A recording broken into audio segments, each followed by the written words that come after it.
Y creo que ahí sí estamos grabando. Ya, entonces, bueno, bienvenidos a todos a esta primera sesión del 2022 de nuestro seminario de análisis y geometría. El día de hoy tenemos el placer de tener a Judith Campos de la Universidad Autónoma de México y que nos va a hablar sobre desigualdades de Carding, regularidad y unicidad de funciones minimizantes. Así que, Judith, el público es todo tuyo. Bueno, muchísimas gracias. Y antes que nada, nuevamente un profundo agradecimiento a Duván y a Rodolfo por invitarme y por organizar, por tenerme aquí. Me da muchísimo gusto. Espero algún día poder visitarlos en persona. Por ahora es un gusto y una ventaja poderlo hacer desde aquí. Entonces, muchas gracias. Y bueno, antes que nada, también comentar que el trabajo que voy a presentar aquí son los resultados que voy a presentar aquí, que son míos, son en colaboración con Jan Christensen, quien fuera mi asesor de doctorado. Entonces, bueno, eso cuando lleguemos a ese punto ya les comentaré bien de qué se trata. Voy a hacer un recorrido un poco de cuál es la motivación de los problemas que abordamos y cómo llegamos a eso. Y ya posteriormente les presento algunos resultados más recientes y nuestros. Y pues sí, como ya mencionó Rodolfo, la plática está centrada en resultados, principalmente voy a ahondar un poquito más en un resultado de unicidad de funciones minimizantes en cálculo de variaciones. Entonces, bueno, para empezar, en primer lugar, quisiera mencionar estos dos ejemplos que son un poco motivación, una motivación sumamente clásica y la otra un poquito más moderna de el tipo de funcionales pues con los que trabajamos, y que pues se encuentran justo esta motivación en el estudio de materiales elásticos, ¿no? Entonces, el primer ejemplo, el ejemplo más sencillo, pues es pensar en el funcional de Dirichlet, que está relacionado de manera directa con entender la energía elástica de un resorte, ¿no? Esto representa, es un funcional modelo, salvo por alguna constante, por supuesto, que representa la energía elástica de un resorte. En una configuración en la que un resorte está siendo pues, sujeto a alguna fuerza para estirarlo, encogerlo, la configuración que el resorte adquiere donde se minimiza la energía, si lo piensa uno, pues como una, o sea, modela uno esto como una función que va del espacio, ¿no? A R, omega representa pues a un conjunto en el espacio, pues esta función U que minimiza la energía y que representa esta configuración, satisface una ecuación diferencial, ¿no? Que es precisamente el lugar en donde se minimiza la energía y que viene entonces de donde la derivada de esto es cero, en cierto sentido. Voy a dar la definición un poco más concretamente pronto. Y pues esa es una ecuación lineal. La ecuación que surge de derivar esto, pues va a ser una ecuación lineal. Entonces, esto es el caso lineal, es el caso más sencillo y es el caso del que se deriva, pues, que motivó, pues, todo el desarrollo de ecuación en el cálculo de variaciones para estudiar funcionales mucho más generales posteriormente. Y bueno, pues una cuestión justo más general resulta si uno estudia la elasticidad de otro tipo de materiales, por ejemplo, materiales como el caucho, en el que el funcional que representa la energía elástica, un modelo pues que surge para representar la energía elástica de materiales justo como como el caucho, se ven ya como una cosa más complicada. Por ejemplo, un modelo pues que hay es algo como esto, en el que aparece nuevamente el funcional de Dirichlet, pero más una función que puede ser, por ejemplo, ¿no?, una función convexa aplicada al determinante de la derivada de u, donde aquí la función u está representando una transformación en el espacio como la deformación pues, de un material elástico en el espacio, pues ya no es nada más en una dirección, sino puede ser una cosa más complicada. Pues las deformaciones que representan una cosa como esa van pues de un conjunto omega en R3, ¿no?, que representa la configuración de referencia, digamos, del objeto elástico, que va a R3, esta función u también. Por lo tanto, pues aquí esta derivada es una matriz de 3 por 3, se toma su determinante, esto metido en una función convexa que en particular en el modelo pues aparece con crecimiento cuadrático cerca del 0, pero que finalmente esto de aquí, ¿no?, una función convexa aplicada al determinante, pues ya no es una función que tenga las mismas propiedades como el funcional de Dirichlet. En particular, esto de aquí ya no va a ser convexo. Entonces, pues estudiar funcionales como estos y estudiar cuáles son las funciones que los minimizan, se vuelve un problema ya pues diferente, y sí, en cierto sentido puede ser mucho más complicado, porque pues falta la convexidad. Entonces, a falta de convexidad, el análisis que se puede hacer, pues, que como motivados o viendo las técnicas que se tienen para funcionales convexos como el de Dirichlet, pues ya no todo va a ser trasladable de la misma manera. Entonces, bueno, esos son dos ejemplos ahí para empezar y para motivar todo esto. De manera muy general, o de manera mucho más general, puede uno pensar, ¿no?, que quiere uno estudiar las funciones que minimizan a funcionales como este de aquí. Esto es de alguna forma un funcional de lo más general que puede uno tener, ¿no? Es nuevamente, pues son funcionales integrales, integrados sobre omega, donde omega lo pensamos como un abierto y acotado en el espacio Rn. La dimensión aquí puede ser pues cualquier cosa mayor o igual a 1, en particular pues n igual a 3, como teníamos en los ejemplos. Y pues el funcional puede estar dado por esta integral de un integrando a la función f de aquí adentro, le vamos a llamar integrando, y esta f puede depender pues de varias cosas. En particular puede depender de el punto en el espacio, pues de la posición, de la función u misma, que es la representación esta de la transformación que se está efectuando, y de la derivada de u, ¿no? Entonces, los funcionales de los ejemplos anteriores finalmente son un caso particular de esto.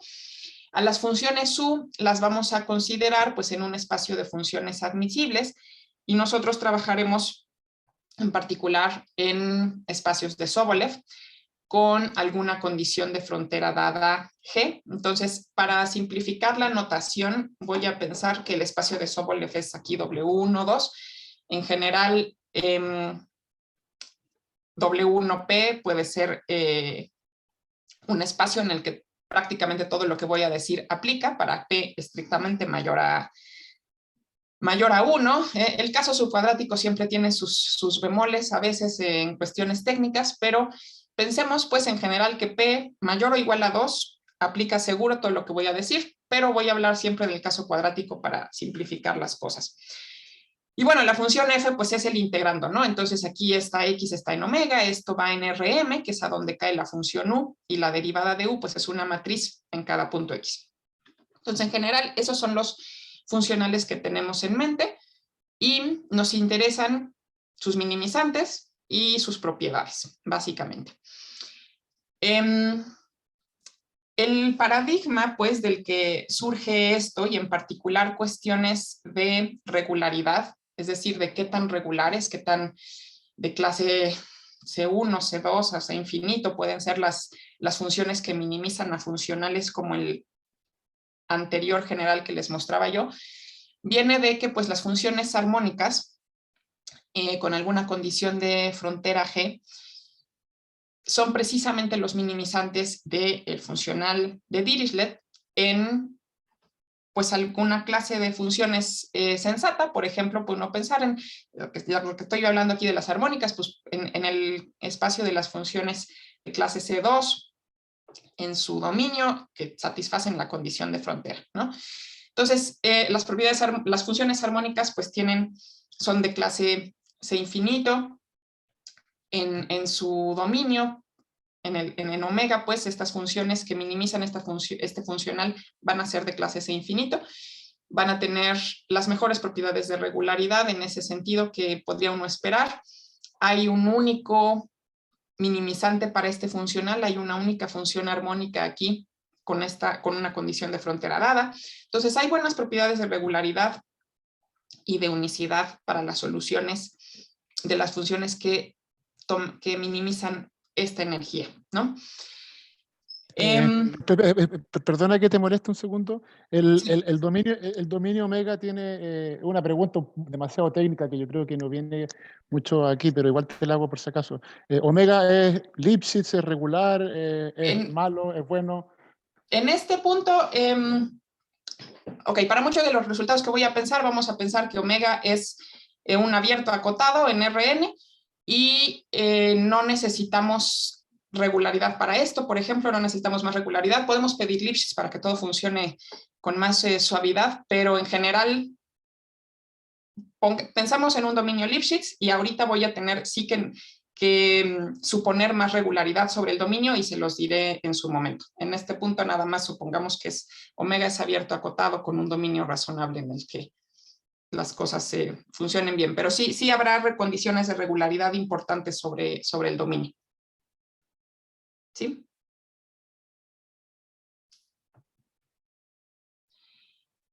Entonces... Sí, perdón por la interrupción. Dale, dale. No, adelante. Cuando quieran, por supuesto, pueden interrumpirme.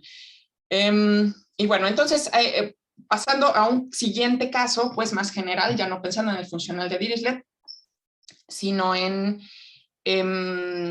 pues el siguiente paso sería un funcional que venga de una forma cuadrática, ¿no? Ya no la norma al cuadrado, sino una forma cuadrática como esta, donde A es una matriz pues de coeficientes constantes, a la que le puede uno aplicar pues una matriz como es la derivada de una función b. B va a ser una función, o sea, las b's que estoy metiendo a este funcional son funciones que van de omega, otra vez que está en Rn, en Rm. Entonces, la derivada de b es una matriz de m por n. Esta matriz A, entonces, pues es una matriz de m por n, por m por n. Esta forma cuadrática tiene sentido, entonces, y este funcional, pues es un paso más general, ¿no? El funcional de Dirichlet. Resulta que si uno pone esta condición de Legendre-Hadamard a la matriz A que induce la forma geométrica, esta es una condición pues de elipticidad para la matriz, para la forma cuadrática que se genera y que es también una condición que se puede relacionar con la convexidad en cierto sentido de esta forma cuadrática. Entonces, pues resulta que también puede uno probar que este funcional de acá tiene un único minimizante con alguna condición de frontera dada, que también es una función de Sobolev, por cierto, la condición de frontera, y ese único minimizante también es de clase C infinito en su dominio, en omega. Igual aquí nada más necesitaríamos en principio que omega fuera un abierto acotado en Rn. Entonces, pues bueno, las propiedades buenas que tenía el funcional de Dirichlet se trasladan a estas estos funcionales que vienen de una forma cuadrática que ya no necesariamente es convexa. Esta condición ya no necesariamente significa que la forma cuadrática sea convexa, va a ser convexa en direcciones particulares de rango 1, va a ser llamada convexa de rango 1, de hecho, pero bueno, ya no hay una condición tan fuerte de convexidad en el problema y aún así tiene uno unicidad y regularidad. Este es un resultado clásico, esto es la teoría de Schauder, y es interesante aquí que estas funciones B que están metidas en el funcional son funciones pues, que van de omega en Rm, donde m es un natural posiblemente mayor a 1, y entonces son funciones vectoriales. Y para las funciones vectoriales, obtener regularidad, aun si son soluciones pues, de ecuaciones sistemas de ecuaciones parciales, ya no es un problema sencillo y de hecho existen soluciones a sistemas de ecuaciones parciales con razonables condiciones de elipticidad que no son regulares. Entonces, el hecho de que los minimizantes de funcionales como estos sí lo sean, pues dan señales de varias cosas, en particular de que ser un minimizante ya es mejor que ser simplemente una solución a un sistema de ecuaciones parciales, por una parte, y por otra parte, pues que bueno, que estos funcionales siguen portándose bien, ¿no? Cuando la matriz es constante, la matriz A no depende de nadie, estos resultados de regularidad y de unicidad se pueden obtener. También en este mismo contexto de funcionales que vienen como de formas cuadráticas, si ahora la matriz A, aquí, perdón, esto es un error, aquí debería de ser una, A es una función que a cada punto de omega le asocia alguien de m por n, o sea, igual que antes. A de x, pues es una matriz como la de la diapositiva anterior. Pues entonces puede uno también considerar esta forma cuadrática, no nada más que aquí ya depende de x. Y este funcional de aquí, si para cada x en omega, a de x es una matriz que satisface esta condición de Yen-Hadamard de manera uniforme, significando eso que esta lambda constante aquí que aparece es la misma para todos los x en omega, entonces se puede probar, pues, y esto también es un resultado clásico de este tipo de funcionales cuadráticos, se puede probar que se satisface pues una desigualdad de Gording llamada desigualdad de Gording. ¿Qué significa una desigualdad de Gording? Pues básicamente es que el funcional que aparece aquí, ¿no? Donde B es una función de Sobolev y estamos suponiendo que la condición de frontera es 0. Está controlada pues por abajo por esto que es pues algo parecido al funcional de Dirichlet, ¿verdad? Es una cosa cuadrática, menos un factor que es de orden inferior, ¿no? Aquí aparece la función B, no con su derivada, sino la función B misma. Ok, si este término no apareciera, ¿no? Si este término no estuviera ahí, pues esto de aquí sería una condición, pues como de, que nos da una especie de noción de convexidad también, ¿no? Para empezar, pues esto de aquí resulta ser siempre mayor o igual a 0. Si este término no estuviera, dado que esto es mayor o igual a 0, pues esto es mayor o igual a 0. Entonces, por un lado se tiene eso. Este término de aquí, entonces está de algún modo limitando, pues, que en qué tanto sentido puede uno decir que ahí hay una condición de convexidad, pero es un término de orden inferior y los términos de orden inferior tienden a hacer menos daño y resulta que no hace tanto daño en muchos sentidos. Entonces, una desigualdad de Gording es algo como esto, es una desigualdad en la que básicamente la derivada se puede controlar con la función misma, ¿no? Si yo paso esto para el otro lado, y el funcional en cuestión.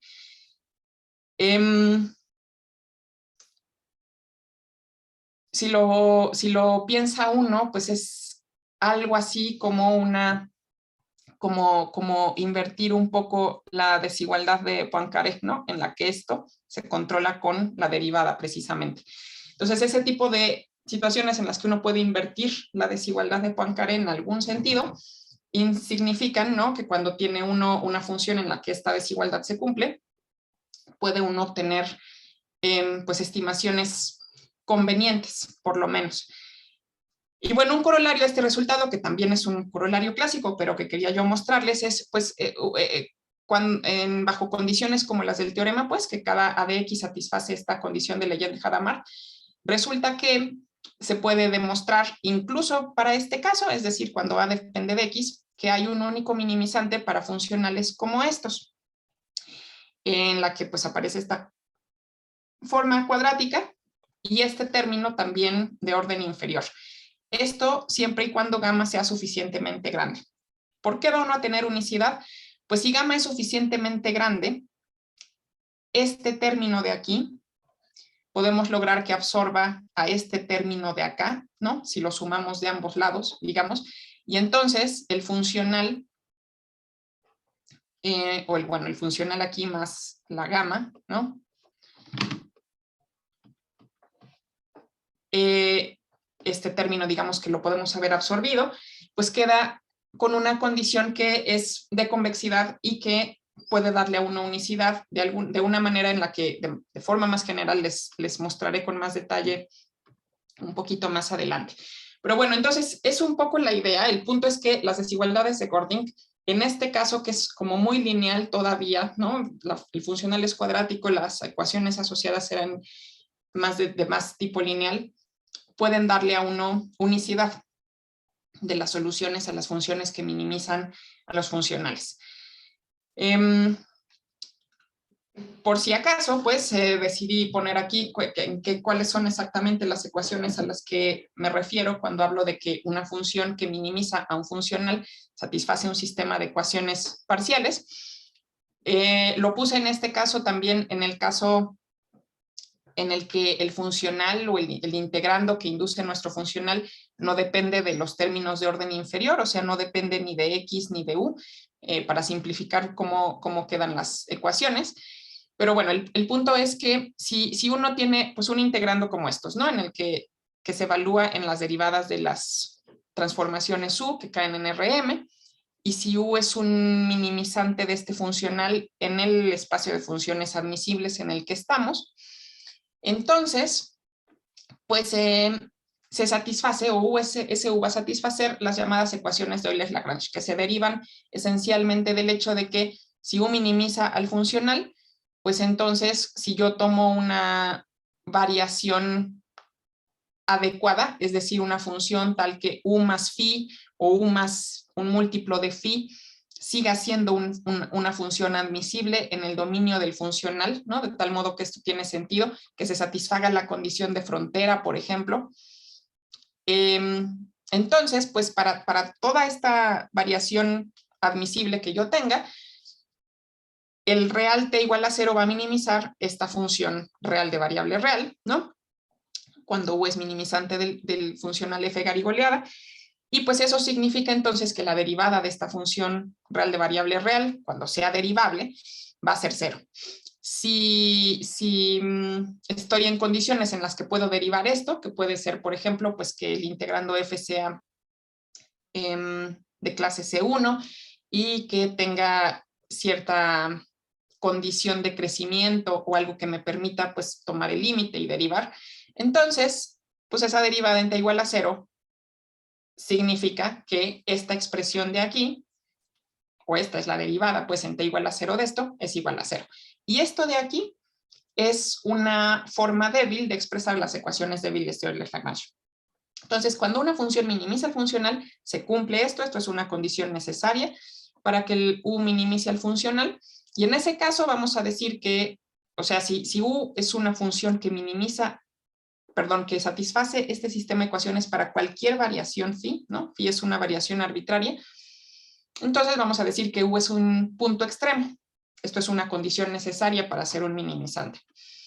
Entonces, bueno, eso es como se ven las ecuaciones, y por supuesto, bajo suficientes condiciones de regularidad, esa expresión de derivada débil, ¿no? Igual a 0, se puede trasladar en que de hecho la divergencia de f' de la derivada de u sea 0 en omega, ¿sale? Entonces, bueno, esa es la forma fuerte o las ecuaciones de Euler-Lagrange en el sentido más fuerte cuando se pueden expresar así.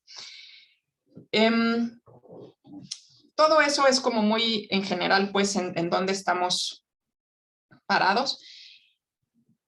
Como les decía yo, los funcionales que motivan lo que les platico el día de hoy, pues vienen de estas funcionales de energías elásticas, ¿no? De entender a los materiales elásticos, a las configuraciones que minimizan energías de materiales elásticos. Y les decía yo, pues esos funcionales pueden venir de funciones que no sean necesariamente convexas y para las cuales entender a los mínimos sea un poco más complicado. una clase, pues, que aparece como la del ejemplo que les ponía al inicio, es justo esto, ¿no? Una función convexa evaluada puede ser, por ejemplo, en X también, en la derivada de U y en el determinante de la derivada de U.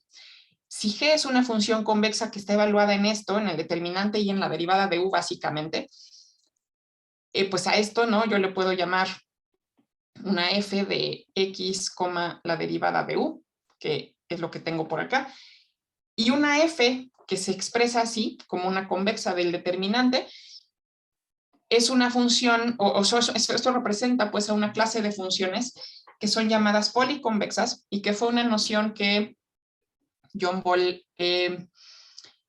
investigó ampliamente y vio que pues tiene por un lado fuertes conexiones con estos materiales hiperelásticos llamados, materiales como el caucho y sus energías elásticas, y son funciones que, aunque no son convexas, pues sí tienen una conexión importante con cierta convexidad en algún sentido. Entonces, en general lo que pasa pues es que la policonvexidad, como de estos funcionales, es una condición estrictamente más general que la convexidad, es decir, siempre que una función es convexa, entonces es policonvexa.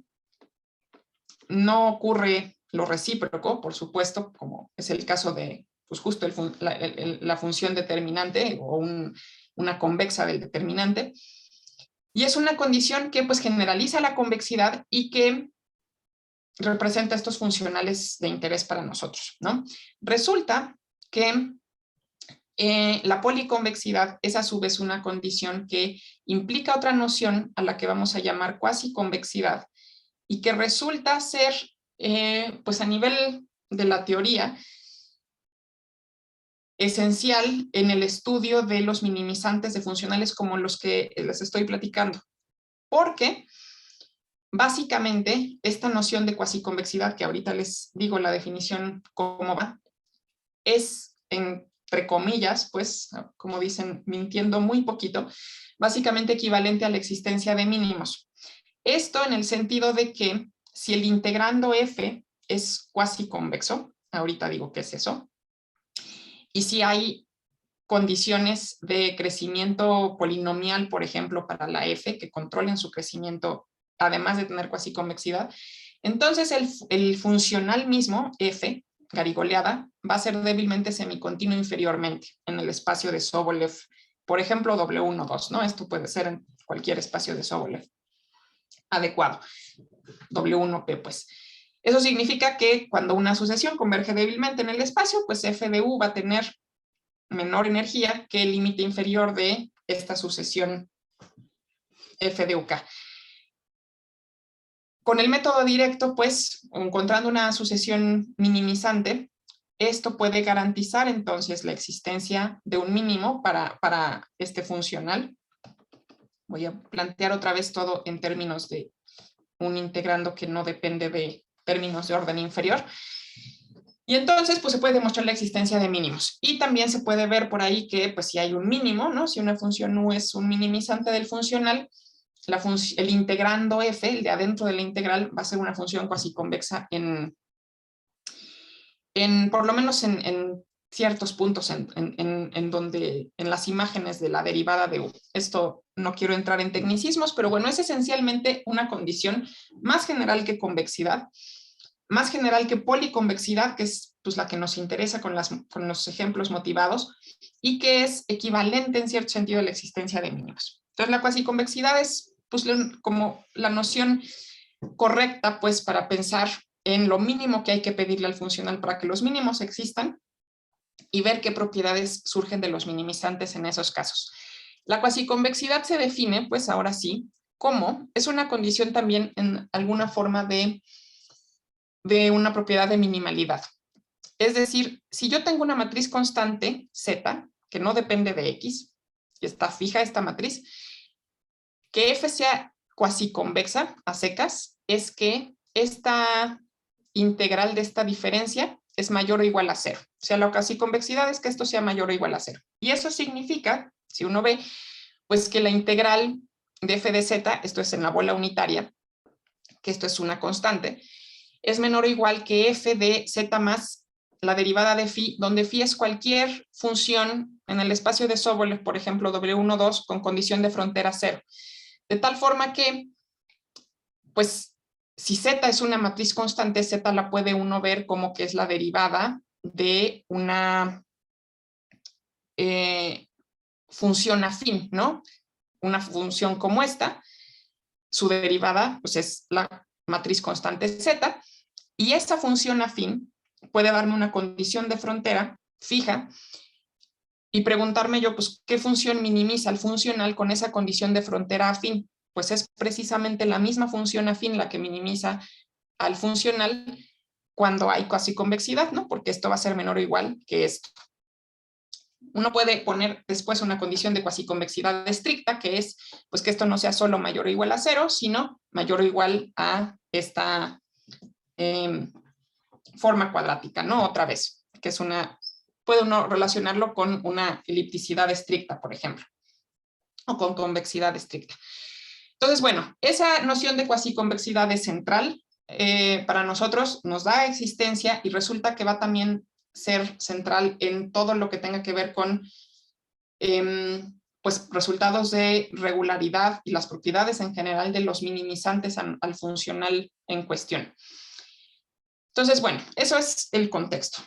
En cuestión del problema en sí de unicidad, es decir, preguntarse en qué condiciones el funcional f, ¿no? Un funcional f como este, por ejemplo, tenga un único minimizante en el espacio de funciones admisibles en el que estemos, pues a falta de convexidad puede uno sospechar que la unicidad no necesariamente se va a dar para empezar, ¿no? Entonces, pues justo resulta que sí, en efecto, si uno está trabajando con funcionales cuasi convexos, esta noción que nos da la existencia de los minimizantes, no necesariamente esos funcionales van a tener un único minimizante, aún con una condición de frontera fija.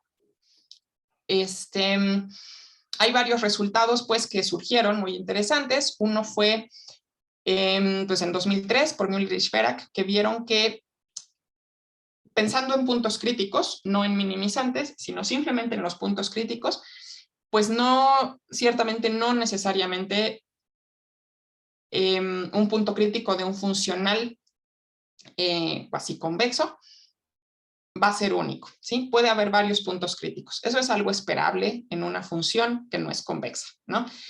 Ellos, de hecho, dan un resultado también de no regularidad que muestran que hay puntos críticos que son Lipschitz, pero que no son de clase C1 en ninguna parte. Entonces, está completamente alejado el caso de minimizar o de puntos críticos de funcionales cuasi convexos de lo que pasaba con las funciones armónicas, ¿no? Los minimizantes del funcional de Dirichlet o incluso de estas formas cuadráticas con coeficientes constantes que decíamos. Y luego en 2009, Spadaro dio un ejemplo muy bonito y muy interesante, basado a su vez en un ejemplo previo de Lawson y Osserman, que usaba el funcional de área, y que deja por sentado, pues deja claro que cuando uno está enfrente de un funcional cuasi convexo, incluso estrictamente cuasi convexo, no necesariamente hay unicidad de los minimizantes. Spadaro lo que muestra es justo que incluso en presencia de cuasi convexidad estricta, no hay unicidad de las funciones minimizantes. Y bueno, lo que el ejemplo de Spadaro es justamente considerar esta funcional de área y sumarle un término que es el que lo hace estrictamente cuasi convexo. Entonces, bueno, pues eso es una mala noticia para los, es una noticia a secas para los funcionales cuasi convexos y sus minimizantes. No va uno a tener necesariamente unicidad. Ay, ajá.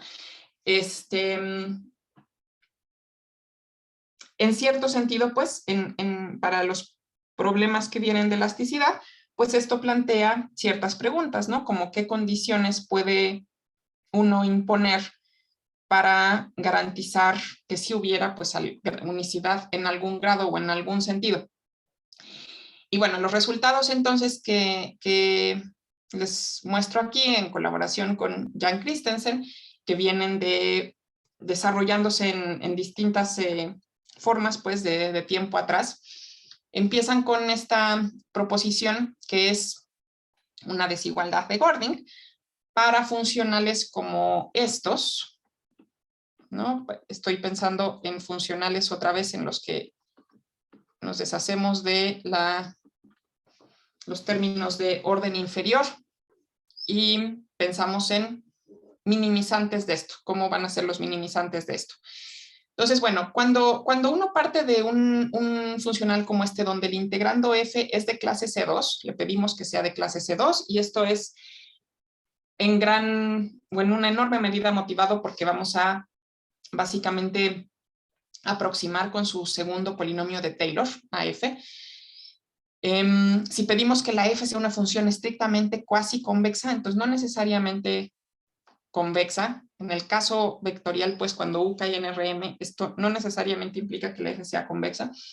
Si le pedimos un crecimiento polinomial, que aquí puse, como les decía yo al principio, de orden 2, pero puede ser orden mayor o igual a 2, resulta que si una función U es de clase C1 hasta la frontera de omega, esta función U en este punto no estoy suponiendo que sea un minimizante ni nada, simplemente es una función U así de regular, pues este funcional va a satisfacer una desigualdad de Gording en este sentido. Esto de aquí como B1, pues es algo parecido a la desigualdad de Gording que aparecía en el caso cuadrático, ¿no? Es el funcional básicamente evaluado en esta función U, que es regular de clase C1, más la derivada de una variación phi, que es una función de Sobolev con condición de frontera 0, entonces U más phi es una función admisible, tiene la misma condición de frontera que U, menos f de la derivada de U, ¿no? Entonces esto es como,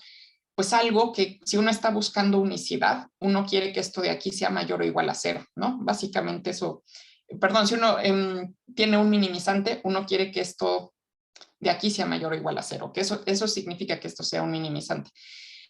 Menos un término que tiene que ver con la ecuación de Euler-Lagrange, ¿no? Esto es la derivada de f en la derivada de U aplicada a la derivada de la variación phi. Y todo esto de aquí, por cierto, pues es por teorema de Taylor, ¿no? Se puede relacionar y expresar en términos de la segunda derivada de f. Entonces, bueno, la desigualdad de Gording lo que dice es que este término de aquí para toda variación va a ser mayor o igual que esta expresión de aquí, que es un término cuadrático y mayor o igual a 0, menos este término de orden inferior. Entonces es una desigualdad realmente con el mismo espíritu que la desigualdad de Gording clásica para funcionales cuadráticos y que se da esencialmente, pues la desigualdad de Gording, toda la filosofía detrás de ella es la cuasiconvexidad estricta. La cuasiconvexidad lo que decía, lo voy a expresar aquí, la cuasiconvexidad sería aquí tener una matriz constante, aquí tener una matriz constante, y bueno, este término en la cuasiconvexidad no sale y este término tampoco, ¿no? Sin embargo, si yo aquí pongo en vez de este derivada de una matriz constante, pues esto de aquí es f' de z, esto es una constante, lo aplico a la derivada de phi, que es una función con condición de frontera 0, pues la integral de esto de aquí es básicamente la integral de la derivada de alguien que vale 0 en la frontera. Entonces esto de aquí, esta integral, pues es 0 cuando aquí yo tengo una matriz constante, ¿no? En este caso no tengo una matriz constante, tengo la derivada de U. Pero bueno, si de U fuera constante, pues esto de acá sería 0. Esto de aquí sería básicamente la cuasiconvexidad y la cuasiconvexidad estricta sería que este término sale menor o igual que esto, ¿no? Cuando U es una función de clase C1, básicamente lo que uno puede hacer es aproximar a la derivada de U en un punto X arbitrario de omega, pues con alguna matriz constante, por ejemplo, con su valor promedio en el dominio, o en algún dominio más pequeñito, pues con el valor promedio en ese dominio más pequeñito metido en omega, ¿no? Cuando U es regular, esto no va a estar tan lejos de alguna matriz constante que se le parezca, básicamente. Y entonces la cuasiconvexidad se puede trasladar a esta expresión en la que sale este término, que es una especie de error que vamos a cargar, porque, bueno, pues estamos aproximando a U con matrices constantes. Esa es básicamente la idea de la desigualdad de Gording. Espero estar siendo más o menos clara, porque la idea es, pues eso, trasladar la desigualdad de cuasiconvexidad a esta expresión en la que ya aparece el mapeo U, ¿no? Que podría ser en particular un minimizante. Uno podría pensar aquí que U sea, por ejemplo, una función que minimiza al funcional. Entonces, bueno, tenemos esta desigualdad de Gording y una consecuencia bonita, pues, que puede surgir a partir de esa desigualdad y de las propiedades espectrales del laplaciano, de los eigenvalores del laplaciano, es que esta expresión aquí, que es la que sale en la desigualdad de Gording del otro lado, la podemos acotar por abajo por esta expresión en la que aparece este término de orden inferior, y aquí hemos sustituido la derivada de phi por el laplaciano S, ¿no? El S-ésimo eigenvalor del laplaciano asociado a omega. Entonces, cuando S es suficientemente grande, pues esta constante de aquí la puede uno lograr que sea mayor o igual a 0. Y esta expresión, pues, se logra para todas las variaciones phi con condición de frontera 0 y que están en este suma de los espacios asociados a los eigenvalores correspondientes del laplaciano, los ortogonales, pues, que finalmente lo que nos dice es que vamos a tener una expresión pues mayor o igual a 0, ¿no? Para S suficientemente grande, en el que vamos a obtener pues que la f, el funcional f, no el integrando, sino el funcional f, va a ser convexa en el mapeo U, en un subespacio del espacio de Sobolev de codimensión finita, ¿no? Dado precisamente pues por el correspondiente a este. Entonces, bueno, ya que tiene uno convexidad en un espacio de codimensión finita, de algún modo lo que estamos diciendo es que pues sí, esta desigualdad de Gording está limitando qué tanto le falta al funcional para ser convexo, porque no necesariamente va a ser convexo, pero de algún modo estamos controlando el espacio en el que no es convexo.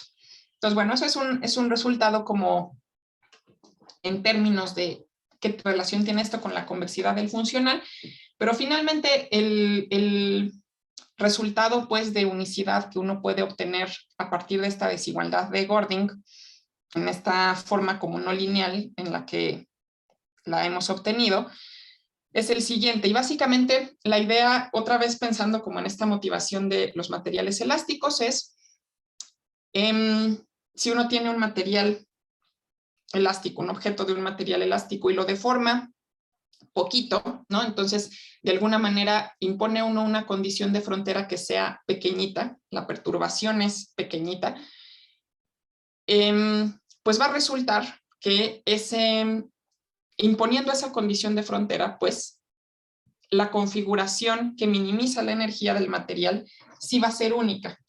Y de hecho, en cierto sentido, también puede uno obtener que esa configuración va a ser regular, que si me da tiempo, sí les platicaré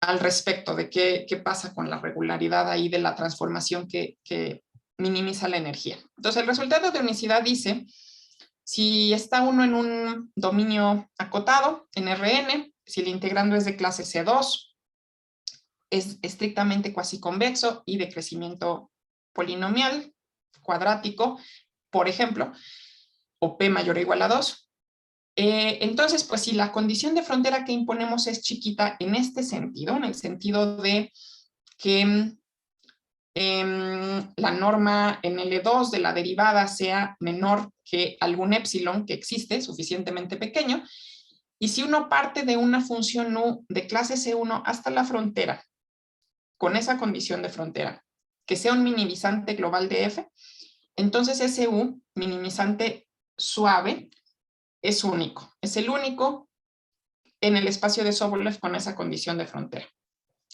Y bueno, aquí hay varias cosas, porque esta condición de regularidad es una condición fuerte, porque los minimizantes no tienen por qué ser de clase C1 en este caso vectorial en el que nos encontramos, pero sí hay un resultado de regularidad que uno puede dar también en este mismo contexto de condiciones de frontera chiquitas. Entonces, esta resulta ser de hecho una condición, una imposición sobre el minimizante que se puede lograr bajo ciertas condiciones.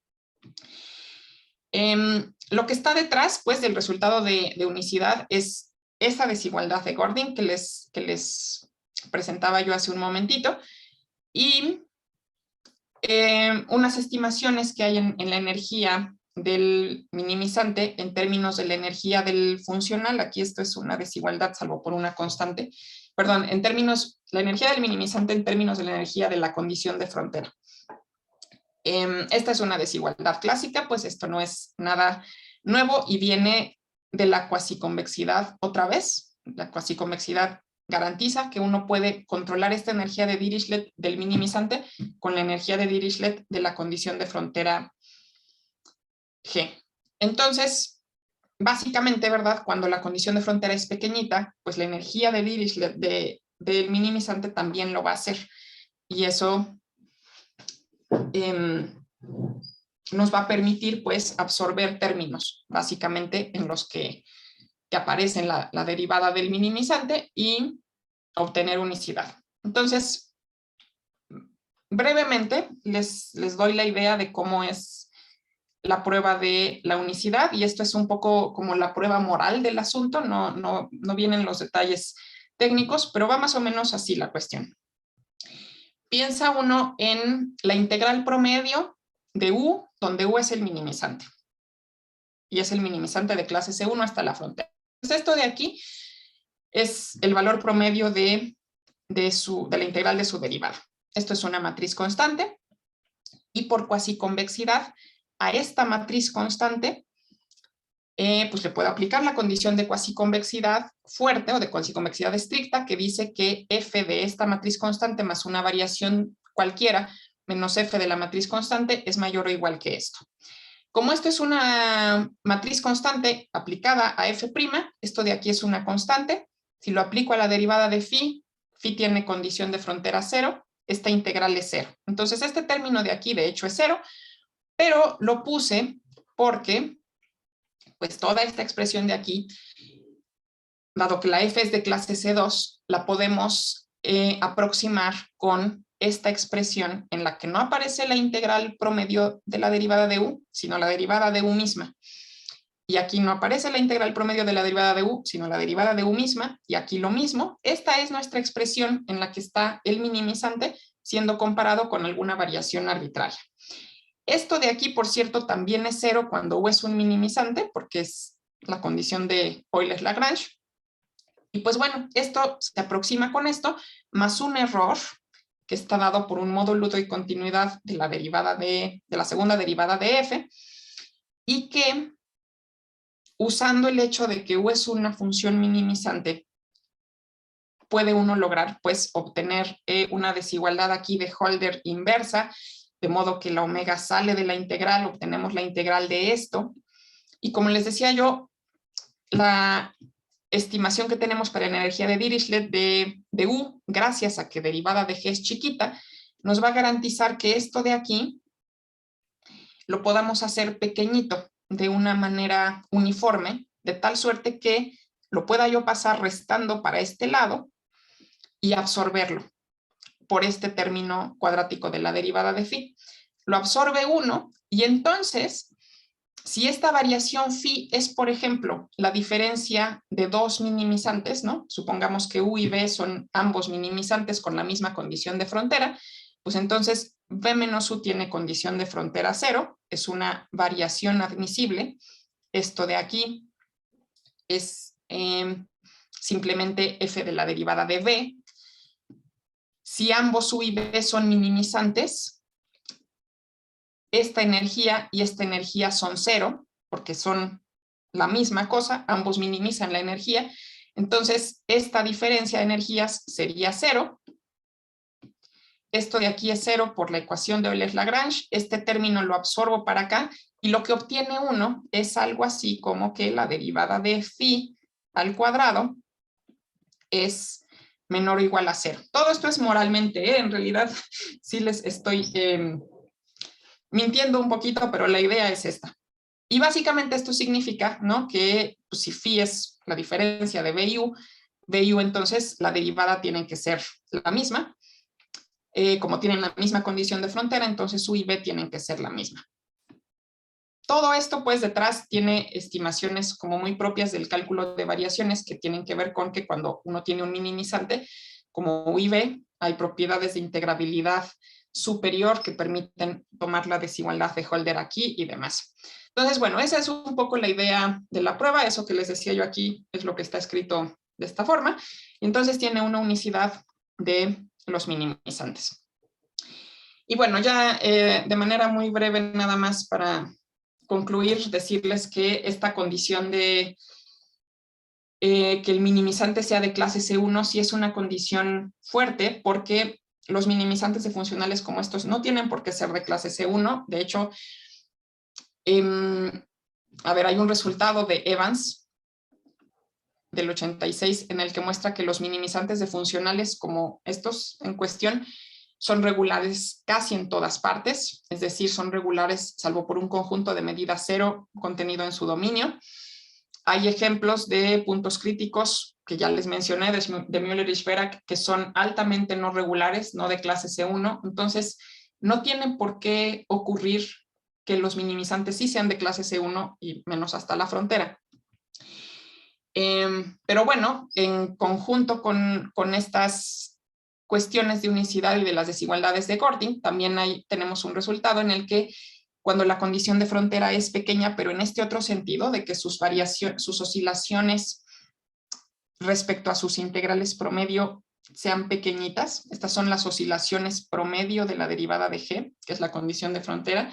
Si estas oscilaciones son uniformemente pequeñas para una épsilon que existe, entonces uno de hecho puede obtener regularidad de clase C1 hasta la frontera de omega para un minimizante U. Y aquí sí necesitamos que el dominio sea bastante, que tenga propiedades de regularidad, pues que sea en particular, por ejemplo, C11, o sea que la frontera sea una función de clase C11. Entonces, bueno, hay condiciones que sí garantizan esa condición de regularidad. Y eso sería todo lo que quiero contarles por ahora. Muchas gracias, Judith, por tu presentación. No sé si alguien tiene alguna pregunta. Creo que Dubán levantó la mano.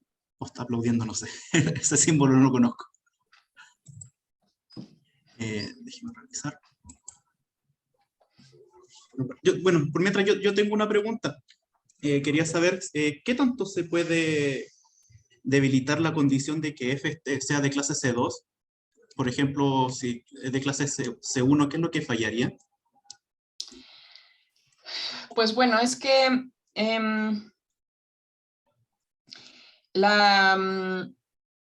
si es de clase C1 nada más, entonces no puede uno hacer todas las estimaciones necesarias. A ver, básicamente la condición de clase C2 es para ponerse en una situación en la que puede uno, pues sí, como copiar o trasladar las propiedades que ocurren para el laplaciano. Básicamente es eso, porque lo que uno hace es linearizar, en cierto sentido, tomando la segunda derivada, y pues la segunda derivada actúa aquí como esa forma cuadrática en las estimaciones de Schauder, en las que, o sea, la segunda derivada de F se convierte como en esta matriz A, para la cual los minimizantes tienen estas buenas propiedades de regularidad y de unicidad. Creo que quizá más bien quería yo esta diapositiva. Se convierte la segunda derivada en esta matriz A para la cual los minimizantes tienen buenas propiedades de regularidad y unicidad, y de alguna manera lo que ocurre es que uno traslada esas propiedades de estos minimizantes, de estas funcionales, a los minimizantes de, pues de aquí en vez de a f b' y después, ¿no? Con Taylor los trasladas a los minimizantes del funcional en cuestión. Para el caso en el que la f no es de clase C2, si le pides solo de clase C1, por ejemplo, o sea, incluso en las cuestiones de regularidad y demás, hay ejemplos un poco más fuertes en los que falla la regularidad de las soluciones, ¿no? En los que falla de una manera un poco más drástica. Entonces, sí, a nivel de la estrategia, pues no funcionaría por eso, porque necesitas Taylor, y a nivel de que existen ejemplos que no quisiera ahorita mentir de cuándo ni nada, pero que existen y que no tienes tan buenas propiedades para los minimizantes. Ah, ya, ok.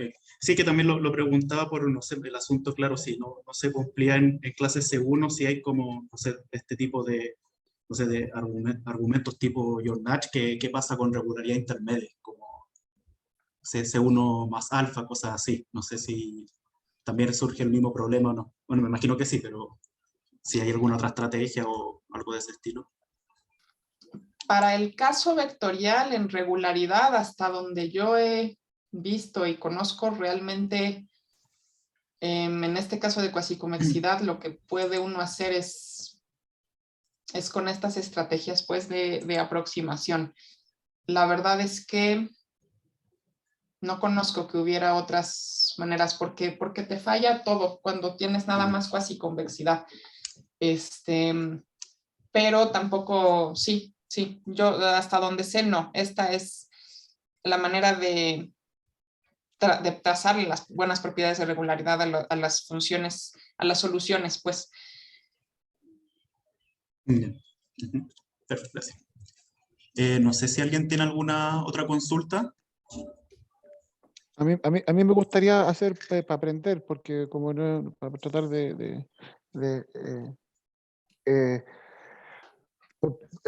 por un lado están los minimizadores y por otro lado están las ecuaciones de Euler-Lagrange, ¿no es cierto? Sí. ¿Qué relación hay? O sea, ¿el teorema dice que los minimizantes son soluciones débiles de la Euler-Lagrange o no? Nada que ver. Sí, los minimizantes siempre son soluciones débiles de las ecuaciones de Euler-Lagrange. Eso Y más ocurre. que eso, o sea, en los casos triviales ya son soluciones fuertes además, ¿no es cierto? Triviales entre comillas, digamos. Pero hay algunos casos donde tienes alguna condición suficiente o necesaria para que ocurra que son soluciones fuertes.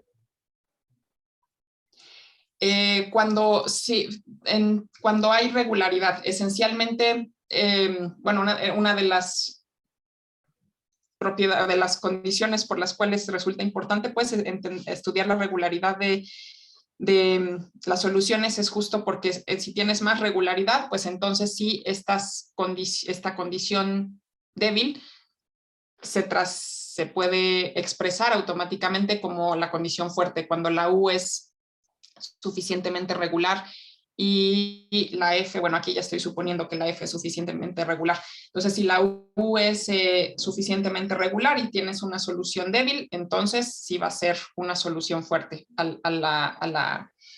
las ecuaciones de Euler-Lagrange. Pero bueno, justo pues se necesita esta regularidad, que es un poco el problema, porque aunque no me dio tiempo de ahondar mucho en el asunto, realmente hay problema con obtener regularidad de las soluciones, en este caso en el que los mapeos U van a ARM. Realmente no hay tantas condiciones que garanticen que se tiene más allá, regularidad más allá de casi en todas partes, ¿no? Regularidad de clase C1 casi en todas partes para los minimizantes, ¿no? Y cuando son no minimizantes, sino simplemente soluciones débiles o soluciones al sistema de ecuaciones, pues ni eso. O sea, no hay manera de garantizar regularidad a las soluciones. Entonces, realmente en estas cuestiones de regularidad, se utiliza para obtener resultados positivos de regularidad, que está uno frente a minimizantes. O sea, uno estudia los minimizantes porque las soluciones a las ecuaciones, hay ejemplos de distintos tipos y muy sorprendentes en distintos grados que muestran pues que puede ser solución débil a la ecuación de Lagrange, pero no ser más regular. Y entonces no puedes hablar de la ecuación fuerte. ¿Sí contesta esto? Y la última pregunta. Sí. Sí, no, si es que no es fácil, por eso te digo, si da para mucho, sí. Ok, y con respecto a la inyectividad de los supuestos minimizantes, ¿qué se puede decir? Bueno, sí, ahí hay un asunto que también eso es un problema grande e importante sobre todo pensando pues en los modelos que vienen de elasticidad. O sea, uno quiere efectivamente que estas transformaciones representen pues transformaciones que pueden ocurrir realmente en el espacio, ¿no? Entonces, en particular, tienen que ser inyectivas. Para eso necesita uno, o puede uno poner condiciones del estilo de que pues el determinante de la derivada de U sea no nulo, y si pone uno ese tipo de condiciones sobre el determinante de la derivada de los minimizantes, entonces esos tipos de condiciones entran en conflicto con esto del crecimiento polinomial, o aquí crecimiento cuadrático, por ejemplo. Incluso para existencia, pues, si uno pide esas condiciones que representan la impenetrabilidad de la materia, básicamente, hay conflicto con esta condición del crecimiento cuadrático, y entonces el problema de probar incluso existencia de minimizantes bajo esas condiciones sin pedirle el crecimiento cuadrático que conflictúa con con esta condición de inyectividad en el fondo, pues eso está abierto. O sea, sin esta condición de crecimiento cuadrático, en la teoría de existencia pues no se sabe que existan minimizantes, y entonces pues sí, ahí hay un problema. O sea, ni siquiera se cuenta con resultados de existencia. ¿Eso de impenetrabilidad que dijiste es lo mismo que incompresibilidad o es otra cosa? No, no, pensaría yo en impenetrabilidad o sea, que si deforma un objeto, pues no van dos puntos al mismo lugar, ¿no? Que la materia no se... De acuerdo, sí, no se me quedó claro, ya. Gracias, ya te molesto más. O sea, justamente cuando tienes un funcional con un h que depende del determinante, es porque el determinante puede tener distintos valores. Entonces, relajas la condición de incompresibilidad, penalizas que haya cambios de volumen, pero no es estrictamente incompresible. Sí, claro, de ahí por ahí anda la cosa, claro, sí. Pero lo penaliza mucho el caso que se va a cero, eso, algo así, ¿no? Sí. Idealmente, Ya, sí. cuando hay singularidades, digamos. Sí. Ya. Así que terminan siendo conceptos distintos con el de la impenetrabilidad, que la impenetrabilidad se puede ver como la inyectividad, que no haya dos puntos Como que la no vayan al mismo inyectividad, lugar, claro, sí, de acuerdo. o con nociones un poco más sofisticadas que involucren el grado topológico en situaciones más patológicas donde hay que hilar más fino. Ajá, pero aún en el caso de que sea incompresible, no se puede obtener, ahí tiene inyectividad, digamos, sí, irregularidad Claro. tampoco, ya, ok. O sea, la cosa es todo un juego que no está tan claro, o sea, no hay... La impenetrabilidad en el fondo a veces no queda claro que baste ser inyectivo, gracias. porque hay una cosa de si es alcanzable desde un estado de reposo, o sea, tiene que ver también con una cosa de si está en la misma clase de homotopía, por ejemplo. Pero bueno, eso es otra discusión. Sí, no, era para ver hasta dónde llegaba toda esta teoría, sí, está bien, gracias. Sí, no, y la verdad es que la parte de esta o sea, del modelo ya en sí y demás, yo creo que Dubán sí tiene como mucha más experiencia con esas cosas. En la parte de análisis, pues, de estudiar las propiedades, siempre está uno lidiando con condiciones como estas que pues sí hacen que se aleje uno un poco del modelo en el fondo, siendo muy honestos. Entonces sí.